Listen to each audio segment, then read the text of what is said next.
میں کوئی اپنی علم اتنی جھاڑ رہا نہ آپ کی حقارت بیان کر رہا ہوں. اپنے آپ سے کویسچن کر لیں, کاپی اور پین لیجئے گا, گھر میں آج جائیے گا, کن چیزوں سے نماز ٹوٹتی ہے وہ ذرا لکھیے گا. آپ کو خود پتہ چل جائے گا. آپ شاید ایک آدھ چیز ہی لکھ سکیں گے کہ چلو وضو ٹوٹ گیا, نماز ٹوٹ گئی, ٹھیک ہے. اس کے بعد ذہن خالی. کیوں؟ ہم نے سیکھا نہیں نا.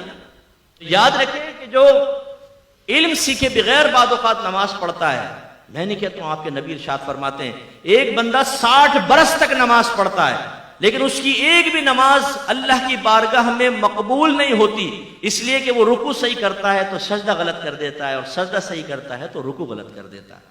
سرکار مسجد میں بیٹھے ہوئے ہیں, ایک دیہاتی صحابی جن کو اعرابی کہتے ہیں وہ آئے, نماز ادا کی, آ کے سلام کیا. سرکار نے سلام کا جواب دیا, پھر فرمایا صلی فإنک لم تصلی, تو نماز پڑھ کیونکہ تو نے نماز نہیں پڑھی.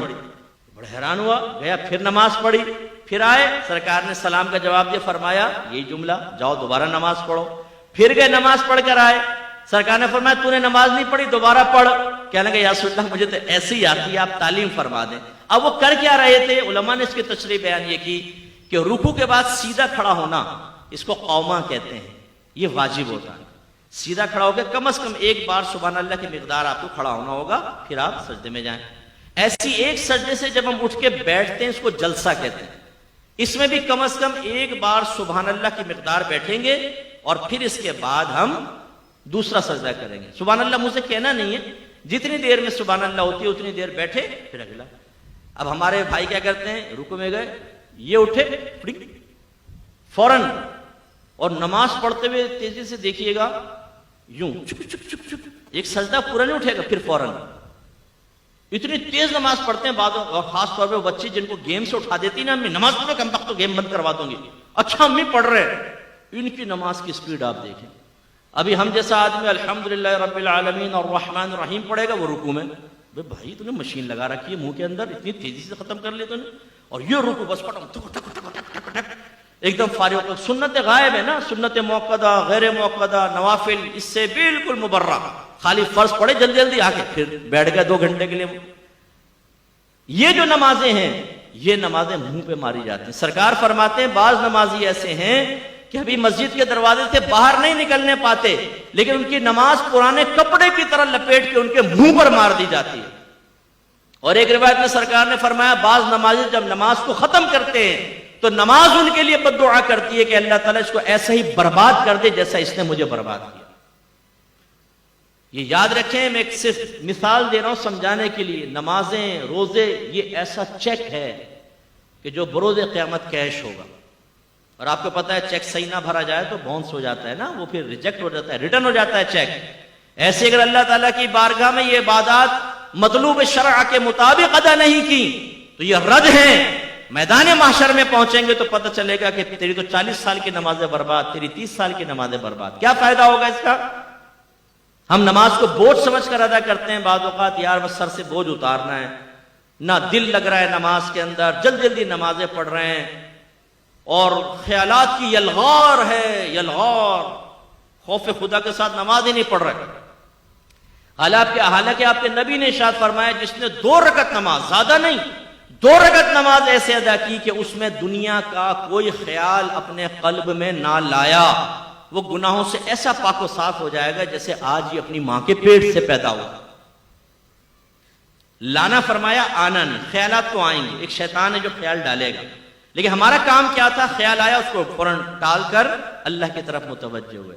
اللہ کی طرف متوجہ ہونے کا مطلب کیا ہے؟ تو ذات باری تعالیٰ کا تصور تو نہیں آئے گا نا بھائی ذہن میں. جو نبی نے فرمایا تم ایسے نماز پڑھو جیسے تم اللہ کو دیکھ رہے ہو. اگر تم اللہ کو نہیں دیکھتے تو وہ تو تمہیں دیکھ ہی رہا ہے, تو اس کے دیکھنے کا یقین ذہن میں حاضر کریں. یا پھر جیسے مدینے کا تصور کر لیا, مکے کا تصور, موت کو یاد کر رہے ہیں, میدان محشر, پل صراط, جنت, دوزخ, یہ ذہن میں لا رہے ہیں. یہ دنیا نہیں ہے, یہ آخرت. یہ خیالات آ جائیں. اور اسی طرح اگر کوئی خیال آ گیا زوجہ کا, بچوں کا, کرکٹ کا, کاروبار کا, جیسی آئے فوراً چھٹک کریں. یہ نہیں کہ آپ سوچنا شروع کر دیں. تراویح میں کھڑے ہو گئے ایک نوجوان اور PSL سٹارٹ ہو گیا, بالنگ کرا رہا ہے, بیٹنگ کر رہا ہے پوری, اور میچ بھی جیت گیا, ٹرافی بھی اٹھا لی. لیکن جیسے ٹرافی دینے لگے امام صاحب نے کہا اللہ اکبر, ٹرافی غائب. تو رکوع کرنا پڑا. تو یار ابھی ٹرافی بھی مل جاتی. ایک کنجوس آدمی تھا, اس کو وہ نماز اس کو مسجد میں پہنچا تو جماعت نکل گئی، تو بڑا افسوس کرنے لگا. لوگ بڑے متاثر ہوئے، کہا کہ ہمیں آپ کے جذبے سے بہت سیکھنے کو ملا ہے کہ آپ کیا جماعت نکل گئی اتنا آپ دکھ کر رہے ہیں. کہا بھائی یہ بات نہیں ہے، مسئلہ یہ تھا کہ جب امام صاحب کے پیچھے نماز پڑھتا تھا نا تو اپنے دکان کا پورا حساب آرام سے کر لیتا تھا. اب امام صاحب اکیلے نماز پڑھوں گا تو حساب کے علیحدہ ٹائم نکالنا پڑے گا، میرا وقت نکل جائے گا. تو یہ صورت حال ہوتی ہے کہ جو چیز ہمیں کہیں یاد نہیں آتی آپ آزما کر دیکھیے گا وہ نماز میں یاد آئے گی. اسی لیے ایک آدمی امام اعظم ابو حنیفہ رضی اللہ تعالیٰ عنہ کے پاس آیا، کہنے لگا حضور میں نے کچھ اپنا خزانہ دبایا تھا، اب بھول گیا کہ کہاں دبایا تھا، کیا کروں؟ فرمایا علاج تو بتا دوں گا لیکن تو کرے گا نہیں. کہا کہ جی کیسے نہیں کروں گا، آپ بتائیں، کیونکہ اس کے لیے تو ہم تیار ہیں نا. اگر میں کہوں 5 وقت نماز پڑھیں، داڑیاں بڑھائیں، دین علم کے دین سیکھیں، اللہ آپ کو جنت دے گا، ہم میں سے بہت سے کہیں گے ہاں کیا صحیح رہے بالکل، اللہ ہمیں توفیق دے گا، بس توفیق دے گا. اور اگر میں کہوں میں آپ کو وظیفہ دے رہا ہوں 100 مرتبہ آپ کو پڑھنا ہے، 100 مرتبہ فجر کی نماز کے بعد، اسی دن آپ کو 1 لاکھ روپے نہ ملے تو فقیر کا گریبان پکڑ لیجئے گا. آپ کہیں گے مفتی صاحب اگر گھر میں چائے پی لیں تو بڑی مہربانی ہوگی.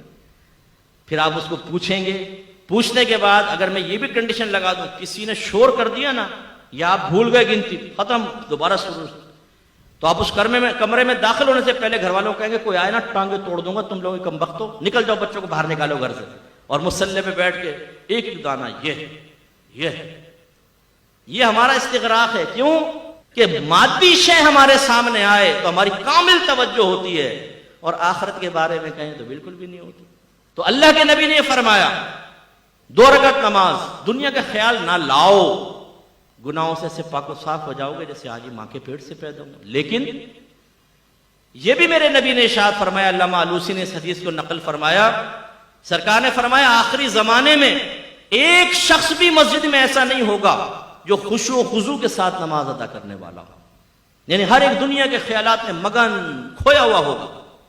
ایک شخص کو سرکار نے دیکھا وہ نماز پڑھ رہا ہے تو اپنی داڑھی سے کھیلنے لگا نا، جیسے ہم لوگ سیٹ کرتے ہیں نا ہمارے نوجوان، یہ پف بنا رہے ہوں گے نا، ان کو وہ آئینے میں اپنا عکس تو ذہن میں آ جاتا ہے، تو جیسے وہ آئینے میں کرتے ہیں وہ بغیر آئینے کے بھی ویسے سیٹ کر لیتے ہیں کیونکہ وہ نقشہ ذہن میں ہوتا ہے. اب وہ یہ سیٹ کر رہے ہیں، یہ سیٹ کر رہے ہیں، وہ شخص بھی کوئی داڑھی کو ایسا کرنے لگا. تو میرے آقا نے صحابہ سے فرمایا اگر اس کے دل میں خشوع و خضوع ہوتا تو اس کے اعضاء بھی خشوع پذیر ہوتے، یعنی اگر اس کے دل میں اللہ کا خوف ہوتا تو اس کے اعضاء سے بھی ظاہر ہوتا کہ اللہ کے خوف میں رہ کر نماز پڑھ رہا ہے، لیکن تو داڑھی سے کھیل رہا ہے. اور یہ ہمارا حال ہوتا ہے. تو کامل نماز کب ہوگی؟ جو مطلوب شرع کے مطابق، اور جس کو اقامت الصلاۃ فرمایا گیا وہ تب جب ان تمام مسائل کو سیکھ کر اور خشوع و خضوع کے ساتھ نماز ادا کریں. تو آپ برا نہیں مانیے گا، اپنی پچھلے پورے مہینے کی نماز کو آپ سوچ لیں، کوئی 2 رکعت نماز ہم نے ایسی ادا کی جس میں دنیا کا خیال نہ آنے دیا ہو. میری کوشش ہوتی ہے، اللہ مجھے عجب و خود پسندی سے بچائے، میرے رب کا ہی کمال ہوتا ہے سب، لیکن میری کوشش ہے کہ میں لوگوں کو اصل دین کی طرف لے کر آؤں، احتساب کی طرف لے کر آؤں. اللہ جس کو توفیق دے. تو میں جب جمعے کی نماز پڑھانے لگتا ہوں تو میں سب کو کہتا ہوں یہ 2 رکعت نماز حدیث سنا دیتا ہوں، اور کہتا ہوں کم از کم یہ 2 رکعت نماز ایسی پڑھنی ہے کہ دنیا کا کوئی خیال دل میں نہ آئے. ہمت کیجئے گا. پھر تکبیر لگاتے ہیں، اللہ تعالیٰ یقیناً بہت سوں کی مدد کرتا ہوگا، اور ہو سکتا ہے میرے پیچھے جو نماز پڑھ کے نکلتا ہو وہ گناہوں سے ایسا پاک و صاف ہو چکا ہو جو آج ہی اپنی ماں کے جیسے اپنے ماں کے پیٹ سے آج ہی پیدا ہوا ہے. یہ تو اللہ کا کرم ہے نا، جس کو اللہ تعالیٰ توفیق دے دے. تو یہ ہمیں بھی کرنا چاہیے.